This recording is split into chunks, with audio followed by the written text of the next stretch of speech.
Trump tells Xi Jinping he doesn't blame China for unfair trade practices he railed against in past. As he was gearing up to leave Beijing on Thursday night, President Donald Trump called his Chinese counterpart Xi Jinping a highly respected and powerful representative of his people. Hours earlier he tweeted that he was looking forward to building a stronger relationship with China in the months and years to come.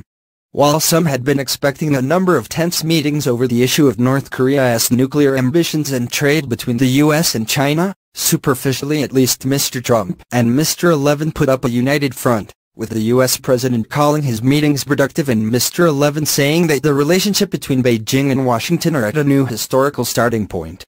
Mr. Trump had criticized the very one-sided and unfair trade relationship between the two nations, but stopped short of castigating by saying he don't blame the country for taking advantage of the U.S.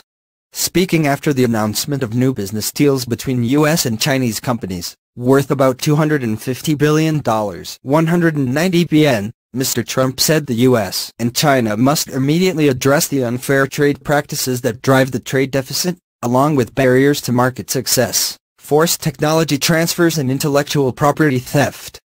But I don't blame China, he said. After all, who can blame a country for being able to take advantage of another country for the benefit of its citizens? He later added in a tweet that he would have done the same. For his part, Mr. Xi promised a more open environment for foreign companies and reaffirmed China's commitment to the denuclearization of the Korean peninsula. Trump administration officials had been relying on the personal relationship between the two leaders to smooth over any bumps in regard to the subject matter of the talks. But the mutual loving may have gone too far, with U.S. Secretary of State Rex Tillerson having to inject some reality into proceedings. Mr. Tillerson offered a blunter assessment of China's trade surplus with the United States. The total surplus with the U.S. for the first 10 months of the year was $223 billion. I think the best way to characterize it is that while we appreciate the long hours and the effort that our Chinese counterparts have put into those trade discussions, quite frankly, in the grand scheme of a $300 to $500 billion trade deficit, the things that have been achieved are pretty small, Mr. Tillerson told reporters in Beijing. He said that in terms of really getting at some of the fundamental elements of why this imbalance exists, there is still a lot more work to do. Others have suggested that the $250 billion of new contracts, a number of which are non-binding, do not represent much progress for U.S. businesses, while the former White House press secretary for Barack Obama Jay Carney called it embarrassing that Mr. Trump did not take questions during a news conference with Mr. Xi seemingly at the behest of the hosts. Mr. Obama did not take questions during his own first visit, but did on later trips, while Bill Clinton and George W. Bush also made a point of taking them. When it came to North Korea, Mr. Tillerson was slightly less abrasive. He acknowledged that there were differences in the tactics and the timing and how far to go with pressure on North Korea.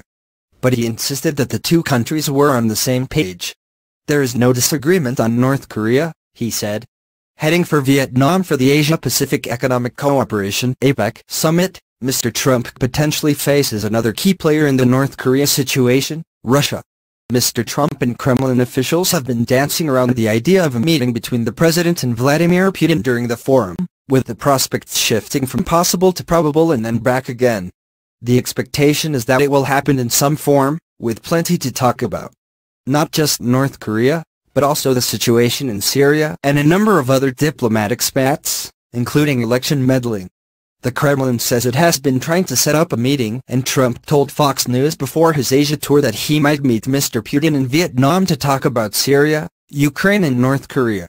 Kremlin aide Yuri Ushakov told Russian news agencies on Thursday that such a meeting would happen on Friday, but Dmitry Peskov, a Putin spokesman, later rode back on that suggestion. Mr. Tillerson also seemed to pour some cold water on the speculation.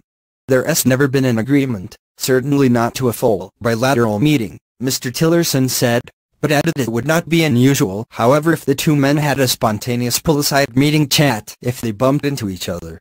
The question is whether we've got sufficient substance for a formal meeting, the Secretary of State said, adding, we're in contact with them and the view is that the two leaders are going to meet if there is something sufficiently substantive to talk about that would warrant a formal meeting.